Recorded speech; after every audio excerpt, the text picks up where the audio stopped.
하나님의 말씀 레위기 19장입니다. 레위기 19장 1절부터 3절까지만 보겠습니다. 레위기 19장 1절부터 3절까지 우리 함께 합독하겠습니다.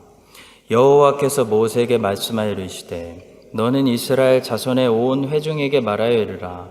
너희는 거룩하라. 이는 나 여호와 너희 하나님이 거룩함이니라. 너희 각 사람은 부모를 경외하고 나의 안식일을 지키라. 나는 너희의 하나님 여호와이니라. 아멘. 레위기는 17장부터 후반전입니다. 16장까지는 주로 제사를 통해서 하나님께 나아가는 방법에 대해서 말씀하셨고요. 그래서 주로 제사장들에게 주시는 말씀들이 많았습니다. 특히 그 제사의 클라이맥스는 16장에 나와 있는 대속제일이었습니다.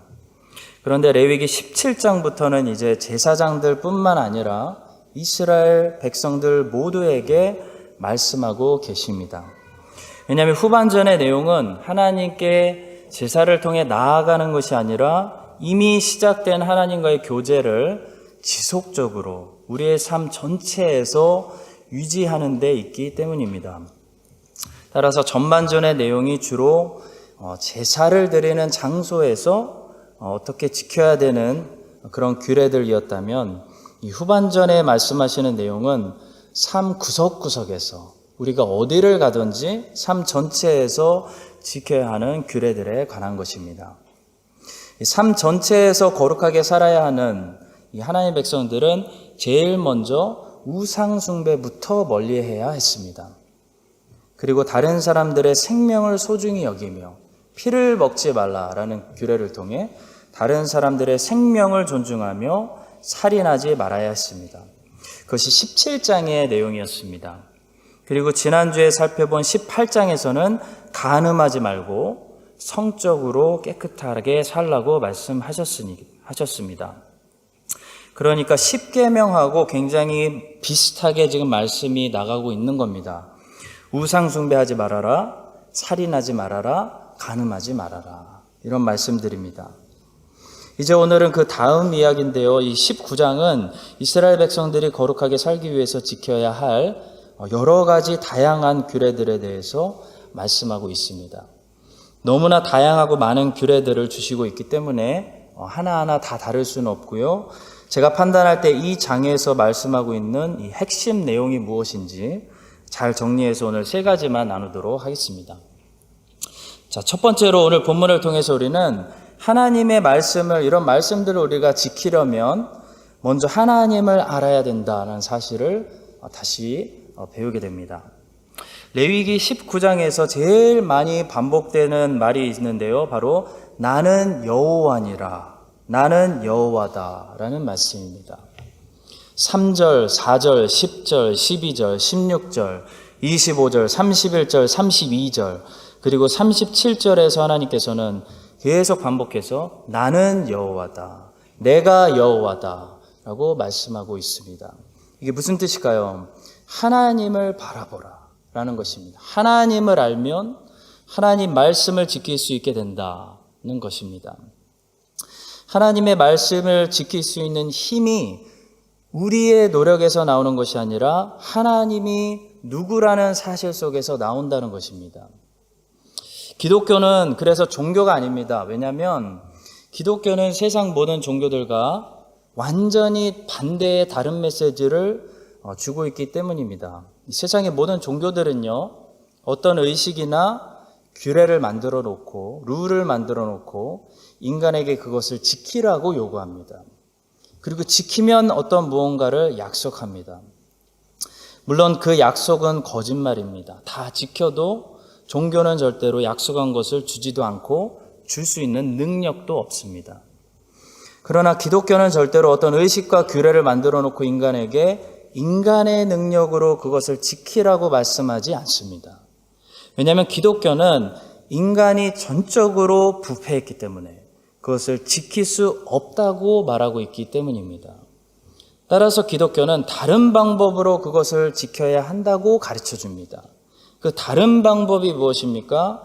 바로 인간의 능력으로 지키는 것이 아니라 하나님의 능력으로, 하나님의 힘으로 지킬 수 있다고 가르치고 있습니다. 오늘 레위기 19장도 이 사실을 반복하고 있습니다. 많은 규례들을 주시면서 하나님께서 계속 반복해서 말씀하시는 것은 나는 여호와다, 내가 여호와다라는 사실입니다.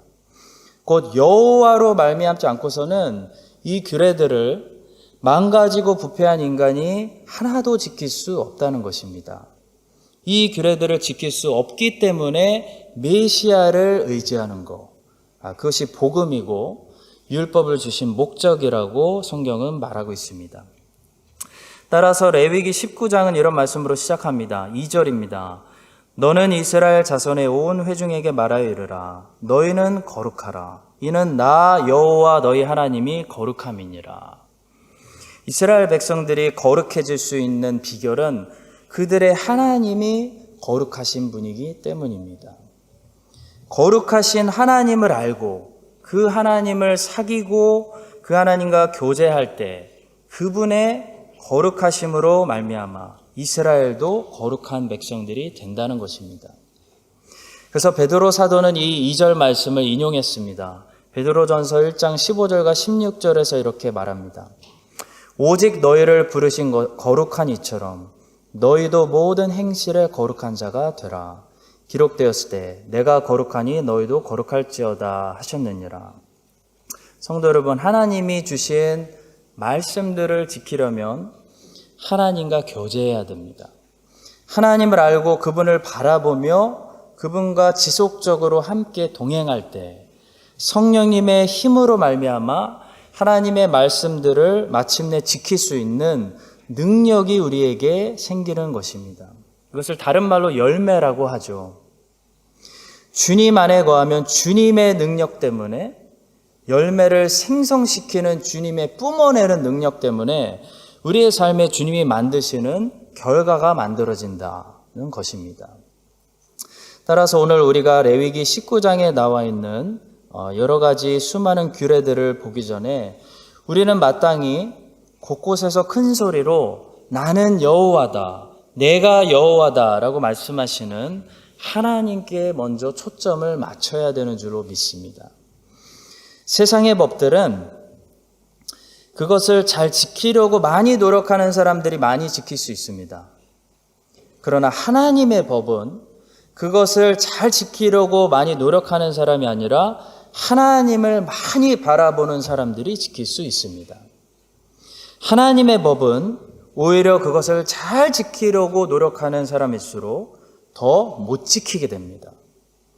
왜냐하면 이유가 있습니다. 우리의 상태가 전적으로 부패하고 타락한 상태이기 때문입니다. 바울이 얘기했습니다. 내가 원하는 바 선은 하지 아니하고 도리어 원치 아니하는 바 악은 행하는도다. 그러니까 중세시대에 수도원주의를 따랐던 사람들처럼 내가 의지를 발휘해서 하나님 말씀을 지키려고 하면 할수록 더 하나님 말씀을 지키지 못하고 반대로 더 죄를 많이 짓는 우리의 모습을 발견할 수밖에 없다는 겁니다. 왜냐하면 우리 안에 있는 죄가 그렇게 만들기 때문입니다. 그래서 사도 바울은 계속해서 이렇게 고백했습니다. 만일 내가 원치 아니하는 그것을 하면 이를 행하는 자가 내가 아니요 내 속에 거하는 죄니라. 따라서 수도원주의에서 가르치는 것처럼 우리의 의지를 사용해서 여러분들의 의지를 사용해서 우리의 노력으로 하나님의 말씀을 지켜보겠다고 하는 것은 오히려 더 많은 죄를 짓게 되는 결과만 낳게 됩니다. 그것이 수도원주의 천년 역사가 우리에게 가르쳐주는 레슨입니다. 따라서 전적으로 부패한 죄인이 하나님의 말씀을 지킬 수 있는 유일한 방법은 오직 주님이 성경을 통해 가르쳐주신 방법밖에 없습니다. 바로 나의 안에 거하라입니다. 주님 안에 거하는 것입니다.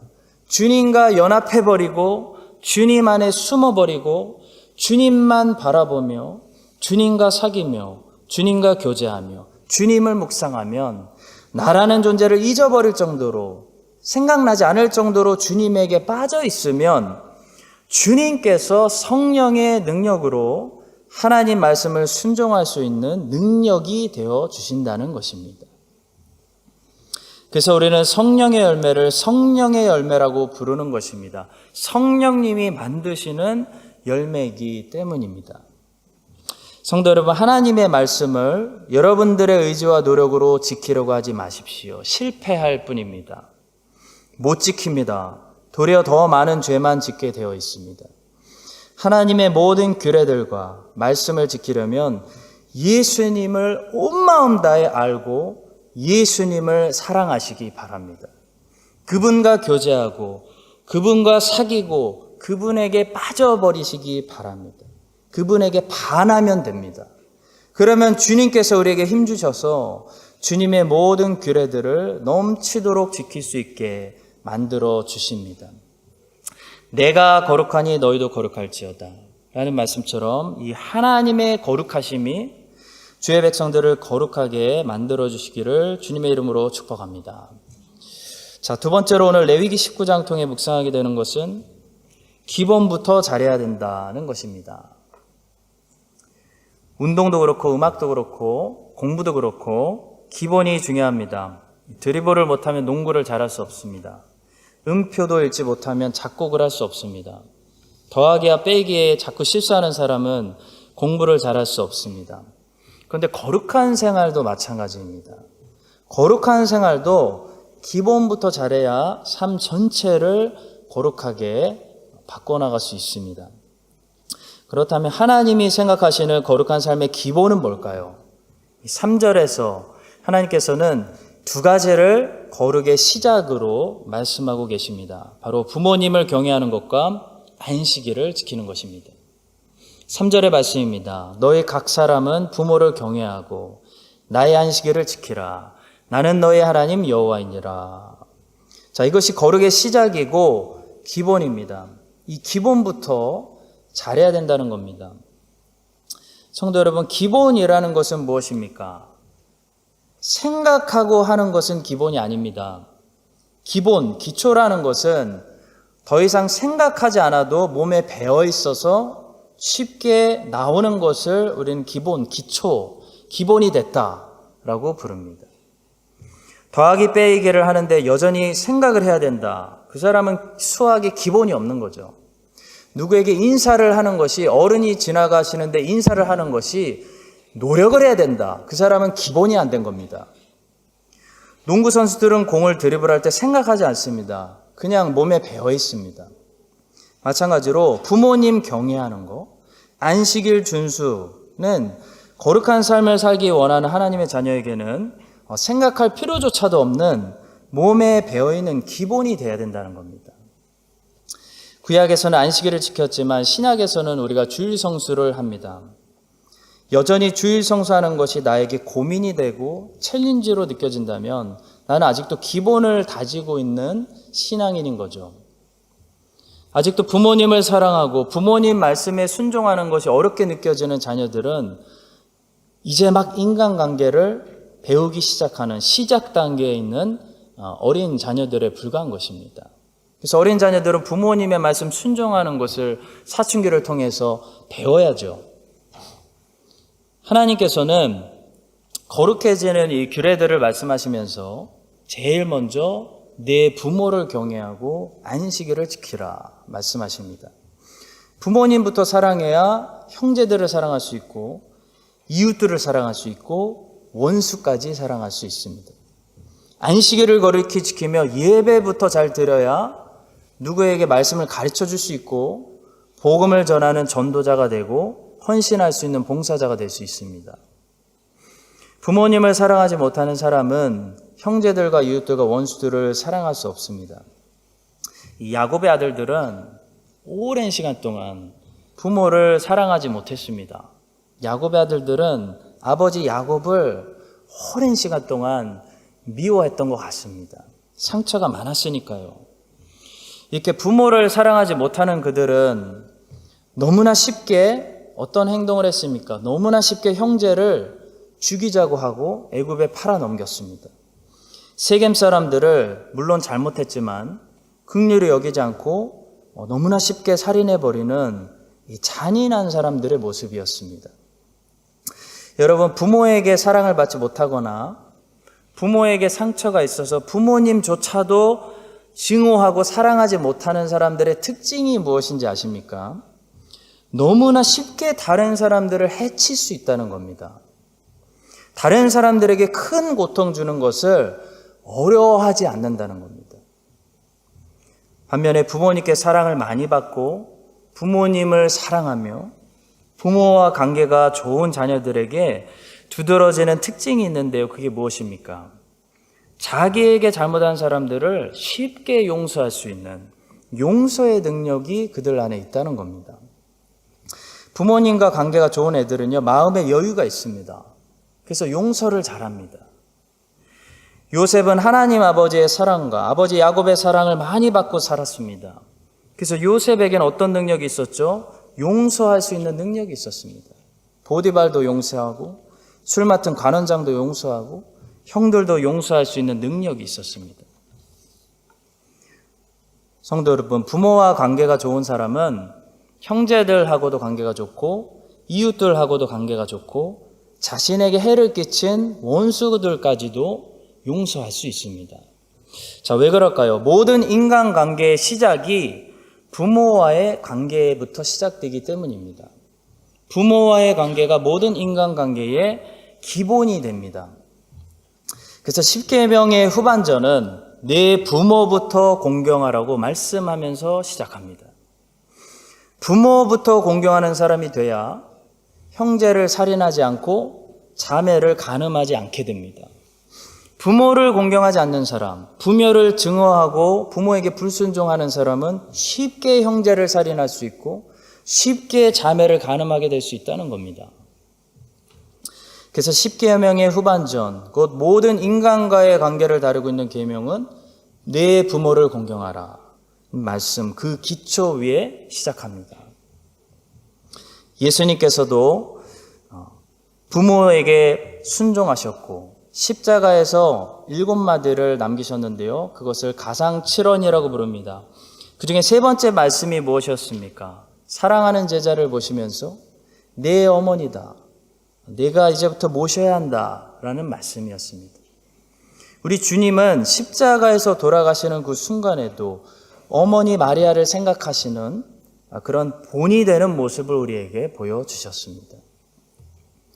성도 여러분, 모든 인간관계의 기본은 부모 경외로부터 시작합니다. 이 성경의 기본 원리입니다.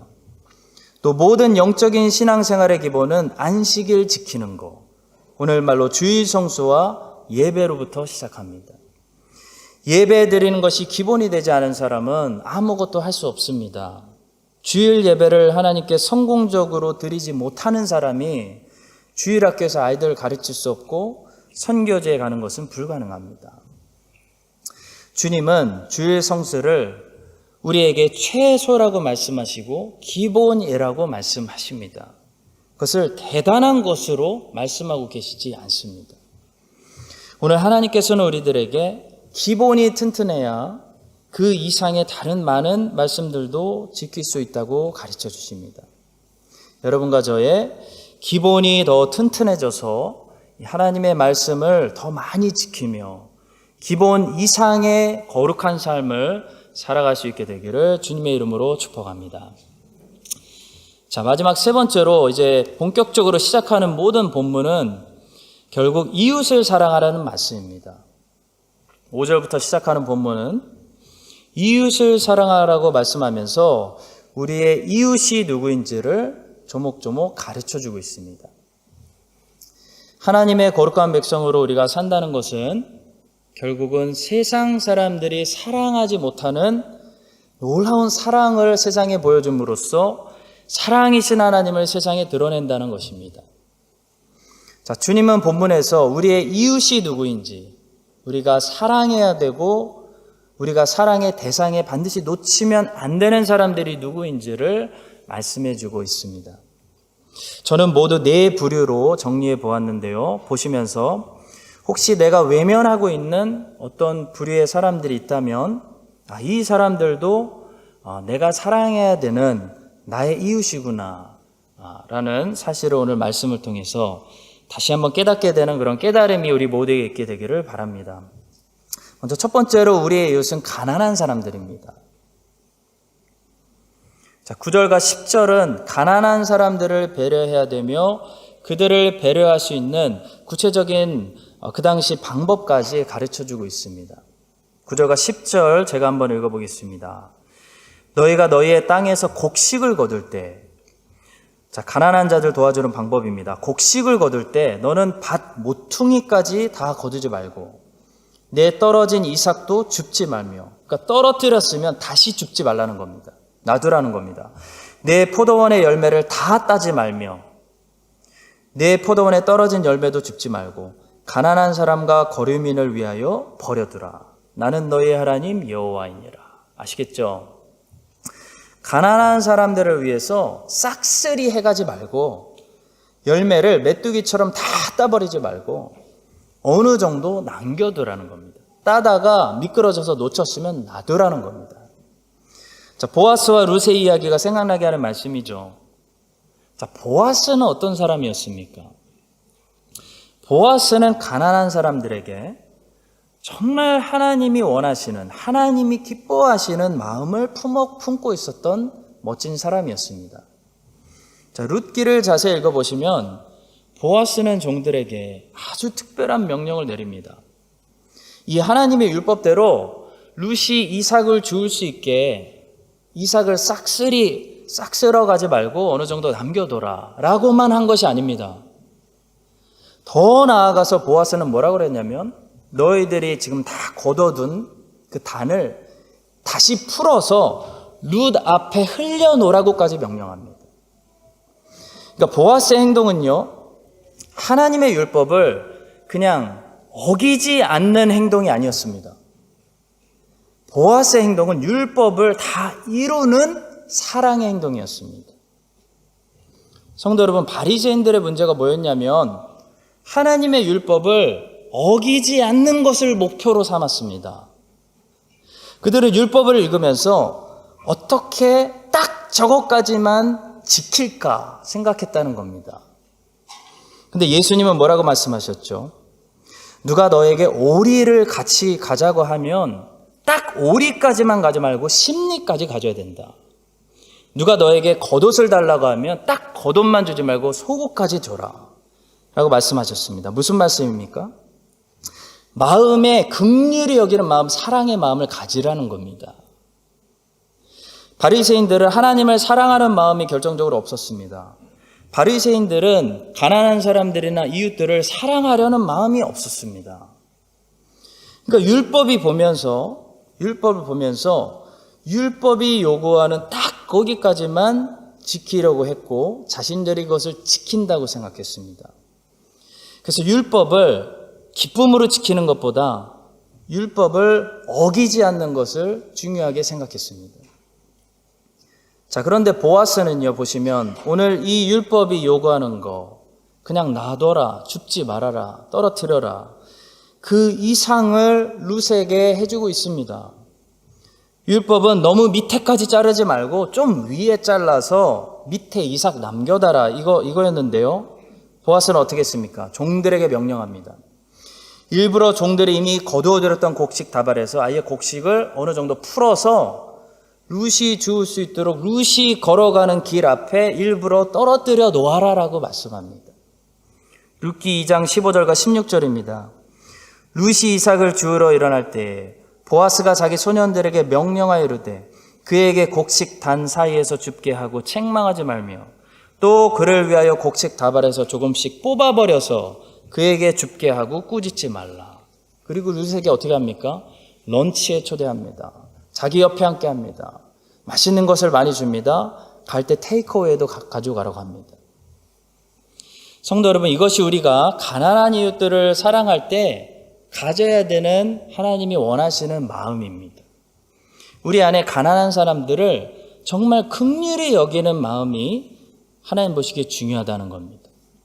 얼마를 도와주느냐가 중요한 게 아니라는 겁니다. 어느 만큼 도와주느냐도 별로 중요하지 않다는 겁니다. 하나님 보실 때 보아스 같이 너희들이 가난한 사람들을 볼 때 정말 불쌍하고 정말 긍휼히 여기는 마음이 너희 안에 있어야 된다라는 말씀입니다. 여러분과 제 안에 보아스에게 있었던 가난한 자들을 긍휼히 여기는 그런 아름다운 마음이 있기를 바랍니다. 자, 두 번째로 우리의 이웃은 약한 사람들입니다. 약자가 우리의 이웃입니다. 약자가 우리의 사랑의 대상입니다. 본문은 약자들을 품꾼, 맹인, 귀먹은 자, 곧 장애인이라고 부르고 있습니다. 13절과 14절을 읽어보겠습니다. 너는 내 이웃을 억압하지 말며 착취하지 말며 품꾼의 삭을 아침까지 밤새도록 내게 두지 말며 너는 귀먹은 자를 저주하지 말며 맹인 앞에 장애물을 놓지 말고 내 하나님을 경외하라. 나는 여호와이니라. 하나님께서 기뻐하시는 거룩한 생활은 우리가 약자들을 배려하고 약자들을 돌보는 생활입니다. 하나님은 그것을 거룩한 생활, 경건이라고 부르십니다. 자, 야고보서 1장 27절의 말씀입니다. 하나님 아버지 앞에서 정결하고 더러움이 없는 경건은 곧 고아와 과부를 그 환난 중에 돌보고 또 자기를 지켜 세속에 물들지 아니하는 그것이니라. 그러니까 하나님 보실 때 거룩한 것은 두 가지라는 거예요. 세속에 물들지 않도록 자기를 지키는 것과 우리가 잘 아는 거룩이죠. 그것만 하면 안 된다는 겁니다. 고아와 과부를 환난 중에서 돌보는 일, 선한 일 하는 거, 주님을 닮아가는 거, 그것이 크리스찬들의 홀리네스, 거룩, 경건이라는 것입니다. 약자들이 강한 자들로부터 보호함을 받는 그런 장소가 바로 하나님의 나라입니다. 하나님의 나라는 어린이들이 마음껏 놀아도 꾸중받지 않는 곳이라는 겁니다. 세상은 강한 자들이 약한 자들을 삼켜먹는 그런 곳입니다. 그래서 전부 강해지려고 합니다. 잡혀먹지 않으려고 하는 거죠. 그러나 하나님의 나라는 약자들이 안전한 곳이 하나님의 나라입니다. 하나님의 나라가 임하는 교회는 따라서 약자들이 와서 보호받을 수 있는 안전한 곳이 되어야 합니다. 과부들과 고아들이 뒷전이 되면 안 된다는 것입니다. 장애인들이 세상에서는 무시를 당하다가도 교회에 오면 안전을 받는 곳이 교회가 되어야 합니다. 우리 교회는 얼마나 약자들이 안전히 나올 수 있는 그런 교회일까요? 말씀을 준비하면서 한번 묵상해 봤습니다. 혹시 우리 교회는 강한 자들이 안전하고 약한 자들이 불안에 떨어야 하는 그런 살벌한 곳은 아닐까? 그냥 제가 혼자 묵상해 봤습니다. 하나님의 나라는요, 약한 자들이 안전한 나라입니다. 여러분과 제가 함께 노력해서 더욱더 우리 교회가 어린아이들이 안전하고 장애인들이 안전하고 과부와 고아들이 외롭지 않은 세상에서 무시당하는 약자들이 인정받고 기회가 받고 하나님의 격려를 받는 그런 하나님 나라가 임하는 교회가 될 수 있기를 주님의 이름으로 축원합니다. 자, 세 번째로 우리의 이웃은 노인들입니다. 32절의 말씀입니다. 너는 셋머리 앞에서 일어서고 노인의 얼굴을 공경하며 내 하나님을 경외하라. 나는 여호와이니라. 하나님을 경외하는 방법 중에 하나가 노인을 공경하는 거라는 것입니다. 성경은 흰머리의 노인들을 공경하라고 여러 군데서 가르치고 있습니다. 잠언 16장 31절 백발은 영화의 면류관이라 공의로운 길에서 얻으리라. 흰머리는 까맣게 염색을 해서 감추어야 하는 부끄러운 어떤 것이 아니라 영화의 면류관이라는 것입니다.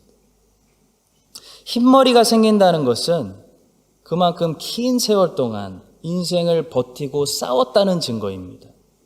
따라서 그 자체만으로도 영화로운 면류관을 쓸 자격이 있다는 것입니다. 잠언 20장 29절 젊은 자의 영화는 그의 힘이요 늙은 자의 아름다움은 백발이니라. 젊은이들에게는 넘치는 힘이 있다면 힘도 중요하죠. 힘은 젊은이들의 자랑입니다. 늙은이들에게는 자랑할 수 있는 흰머리가 있다는 겁니다. 흰머리 있으신 분들 흰머리가 자랑인 줄 믿으시기 바랍니다. 이사야 선지자는 이사야 3장에서 어떤 한 사회가 멸망하기 일보 직전의 상황을 설명합니다. 사회가 망하려면 이렇다라고 설명하는 건데 그 특징 중에 하나가 노인이 공경받지 못하는 사회, 그런 사회는 벼랑 끝에 있는 사회다라고 말했습니다. 백성이 서로 학대하며 각기 이웃을 잔해하며 아이가 노인에게 비천한 자가 존귀한 자에게 교만할 것이며 아이가 노인에게 노인들을 무시하고 교만하게 행하는 사회가 이제 멸망당하기 직전에 있는 다 무너진 사회라는 것입니다. 성도 여러분, 우리가 살고 있는 이 뉴질랜드는 제가 볼 때 노인들을 잘 공경하는 그런 사회 같습니다. 하물며 하나님의 나라가 더 확실히 드러나야 되는 교회 안에서 노인들이 공경받지 못한다면 우리는 얼마나 하나님께 책망받을 것이 많이 있겠습니까? 하나님의 교회는 어린이들을 무시하고 젊은이들에게 무관심하면 안 되지만 똑같이 노인들을 무관심해서도 안 됩니다. 노인들을 얼마나 잘 사랑과 공경으로 품느냐에 따라서 그 교회의 품격이 드러납니다. 우리 교회 이민교회 30년입니다. 이제 우리 교회 주역이었던 분들께서 많이 노인들이 돼가고 계십니다. 이것은 단지 도덕적인 문제가 아니라 하나님의 말씀이기 때문에 우리가 거룩한 백성들이 되기 위해서 우리 크라이스트 찬인 장로교회가 앞으로도 노인들을 잘 사랑으로 공경하는 그런 아름다운 교회, 모든 세대에게 골고루 사역이 이루어지는 교회 될 수 있기를 주님의 이름으로 축복합니다. 자, 마지막 네 번째로 우리의 이웃은 외국인과 타국인도 우리의 이웃입니다. 자, 33절과 34절입니다. 거류민이 너희의 땅에 거류하여 함께 있거든 너희는 그를 학대하지 말고 너희와 함께 있는 거류민을 너희 중에서 나은 자같이 여기며 자기같이 사랑하라. 너희도 애굽 땅에서 거류민이 되었었느니라. 나는 너희 하나님 여호와이니라. 자, 손님으로 우리 땅에 와 있는 외국인들 잘 대접하라는 말씀입니다. 제가 시드니에 있을 때 어떤 뉴스를 보고 굉장히 화가 난 적이 있었습니다. 고발하려고 했습니다. 당시 호주에서 이 헤어드레서가 되면 영주권을 잘 줬기 때문에 한국에서 헤어 디자이너 공부를 하러 호주로 워킹 홀리데이 온 젊은이들이 많이 있었습니다. 막 압구정동에서도 오시고 막 실력 있는 분들이 많이 오셨습니다. 자, 그런데 그들이 이 헤어 디자이너 코스를 졸업하려면 반드시 몇 시간 이상 이 필드에서 경력을 쌓아야 되는데요. 이분들이 영어도 안 되고 하니까 한국 사람들이 경영하는 숍에서 많이 일했습니다. 근데 물론 모든 분들이 그렇게 하지는 않았겠지만 몇몇 아주 악질 같은 이 사장들이 이 워홀 청년들을 무시하고 그들에게 1시간에 5불도 안 되는 시급을 주면서 아니면 돈을 받으면서, 그러니까 일하는 사람이 돈을 내고 일하는 겁니다. 경력을 쌓기 위해서. 불법이죠. 그들을 부려먹고 있다는 그런 뉴스를 제가 본 적이 있습니다.